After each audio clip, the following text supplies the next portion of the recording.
Hey everybody, welcome back to another episode of On Attachment. In today's episode, we're going to be talking all about trust and the vulnerability of trust, and yet its absolute importance if we want to build secure relationships that feel peaceful and connected and not riddled with fear. So today's episode is going to be a short and sweet one, and I apologize that it's a couple of days later than it would usually be. I'd actually recorded a whole different episode on breakups and discovered that when I went to edit it, there had been a tech issue and half of it had been lost. So I was back to the drawing board and decided to pivot and talk about something different. So I wanted to share some thoughts on this topic today because it came up from a question from a client, and I think it's a question that really will resonate with so many people. People who struggle with anxious attachment, people who struggle with trusting that someone could really be interested in them, trusting in the reliability of a connection, that something bad isn't always lurking around the corner. And when we notice those fears coming up and all the behaviors it can drive us to, really being able to consciously reframe the way we think about trust and empowering ourselves to choose trust rather than to wait to feel it. That's what I really want to share about today. Before I dive into that, I just wanted to very quickly share and thank you all because we just crossed over 3 million downloads on the podcast over the course of the last 24 hours. So at the start of this year, when I'd set some goals, I put down a goal of 2 million downloads for the podcast by the end of the year. And at the time of doing that, in the beginning of January, we had about 500,000. We'd just crossed over 500,000 downloads.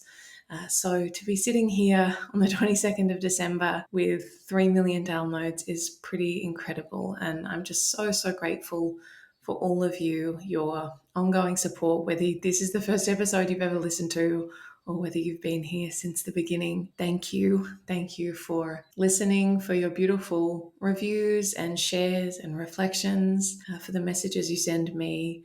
I feel really honored and humbled that I get to do this and impact so many people all over the world with this work. So a big thank you from me. Okay, so let's talk about this. Let's talk about trust and vulnerability. Now, I think what's so important to understand is there's this tension between trust and vulnerability and fear and uncertainty, right?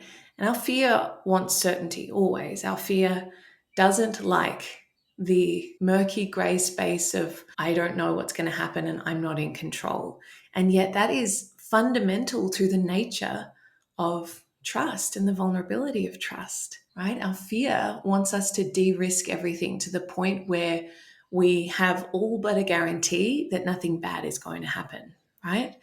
That's what so many of our behaviors in relationship, if you're someone who struggles with anxiety and struggles with trust, so many of our behaviors come down to that quest to eliminate risk and to make sure that we don't get hurt, when really we can never do that. And ironically, so many of those behaviors that we might engage in furthering that end actually have the opposite effect, in that we might undermine a connection, or we might drive someone away when really there wasn't, whatever problem existed in the first place, maybe there wasn't one. Maybe it was sort of a figment of our imagination, and maybe it wasn't as big as it felt to us, because our fear will always magnify these things and catastrophize and make us believe that something relatively minor or easy to work through is actually a doomsday scenario. Everything's going to fall to a million pieces. So recognizing that oftentimes, while our fear has the best of intentions, and it absolutely does, right? This is not something to shame ourselves over and to say, oh, I just wish I wasn't like this. I wish I wasn't so afraid or untrusting or anxious. Really, that part of you is working overtime to try and keep you safe. And that's a beautiful thing.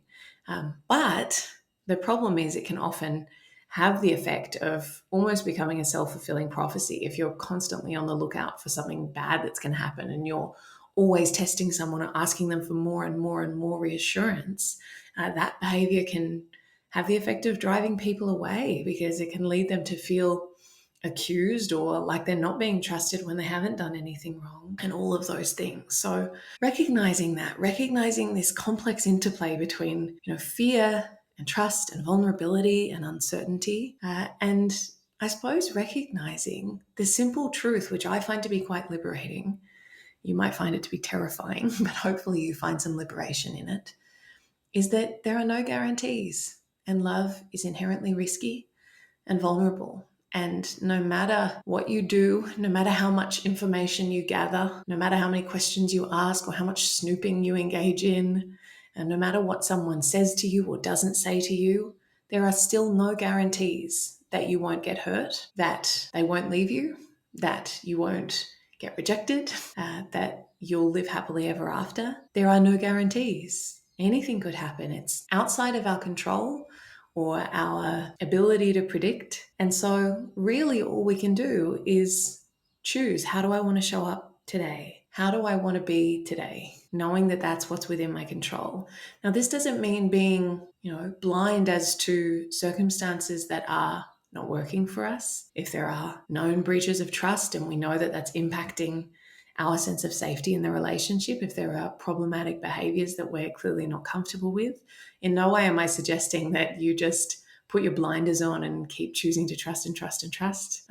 But in the absence of those things, and if it's just this lingering sense of worry or anxiety that something bad could happen, then I'd really encourage you to see that for what it is, to recognize that, yes, your fear is trying to keep you safe, but at the same time, safe probably means disconnected, and safe probably means living in this unrealistic, illusory world where you have certainty and it's just not attainable. It's not compatible with the vulnerability of being in relationship, because relationships are vulnerable and they do involve risks and unknowns and uncertainty. But when we make our peace with that and we realize what is actually within our control, then it's a huge relief to our system, because we're working overtime to try and control things that we can't. And that is really, it's exhausting, and it's, really does block connection. It really does keep us so stuck in fear.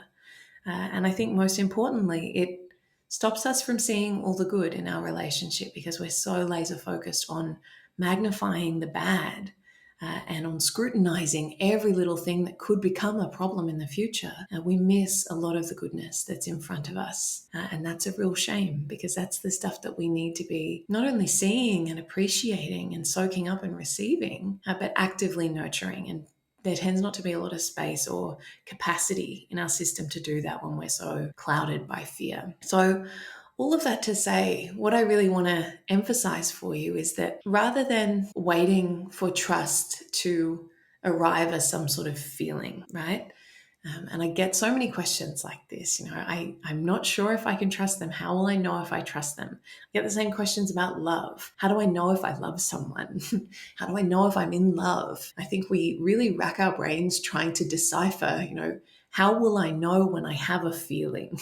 Or if I don't have a feeling, how do I make myself have a feeling? Or I do have a feeling, and how do I make myself stop having a feeling? And I think that that's a pretty futile exercise most of the time, partly because it means something different to all of us. What you're saying when you ask me, how do I know if I'm in love with someone? It might be completely different for you than it is for me. And it is so, abstract and subjective. But more than that, even if we did have some sort of universal, clear definition of those things, which we don't, trying to force a feeling one way or the other, trying to force ourselves to feel something that we don't, or try to force ourselves to not feel something that we do, it usually doesn't work very well. And I'm sure if you've tried that, you would know that that tends not to be very effective. And if anything, just causes us more stress, because we're kind of pushing against what is within ourselves. So rather than trying to force a feeling of trust or wait for a feeling of trust before you extend an action of trust or create an environment of trust in your relationship, what would it be like to treat trust as an action that you can choose, right? Trust is a choice that I make. This is something that has been really helpful for me in my current relationship and previous relationships. There was this sense of either I can be in hypervigilance and I can be in this mode of waiting for something bad to happen and being on the lookout for that and being in this sort of anticipatory, braced position, or I can just let go and I can choose to trust. And either way, I can't prevent something bad from happening, right? But I know what it costs me to do the former thing rather than the latter thing on a day-to-day basis in my relationship. I know what it costs me to not trust, to not choose trust, because it is not a very nice internal experience for me, and it doesn't create a very nice relational environment as between me and a partner to, be in that mode of anxiety and mistrust and seeking to control things that I can't. So recognizing either way, and again, I hope this is liberating, but it might be really terrifying. You can engage in all of the controlling behaviors that you want, all of the snooping and the detective playing and the seeking reassurance and the testing. And even still, it is not going to change whether or not you can trust your partner, right? It's not going to change whether something bad happens or not. You can't de-risk with those sorts of controlling behaviors, but you can cause a lot of damage to yourself and to your relationship. So what would it be like if you just chose to trust and to let go? It's sort of like, I heard a visual on another podcast, and I can't remember exactly where it was, but it's sort of this image of imagining a brick wall with a rope attached to it, and you're just spending all day long pulling on this rope that's clearly not going anywhere, right? It's fixed to a brick wall. What would it be like to just let go? And how much energy would that free up? How much space would you create to do other things and to feel other things, to receive other things, if you weren't spending so much time pulling on that rope? Something to think about. Trust is not risk-free. In fact, it always involves risk. So rather than waiting to feel trust in a way that feels completely safe and risk-free, because you probably will never get there, can you instead step towards the vulnerability of choosing trust, knowing that either way you cannot control the outcome, you cannot predict the future, there are no guarantees, but you have a much greater chance of finding joy and peace and gratitude today and tomorrow and the next day if you are living from an open-hearted place of trust rather than a closed-hearted place of suspicion and fear and hypervigilance and aversion to any risk or vulnerability. So I hope that has given you something to think about and has been a helpful reframe on something that a lot of us, I think, struggle with. And it is a struggle. I'm not saying it isn't. I'm not saying that you just flip a switch and all of a sudden your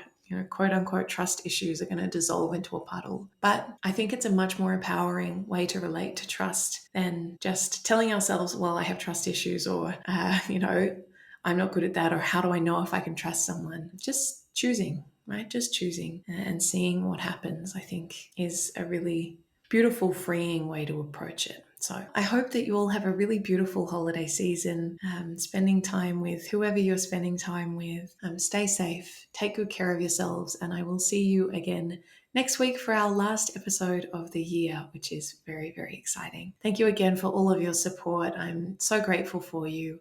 Have a beautiful festive season, and I will see you again next week. Thanks, guys.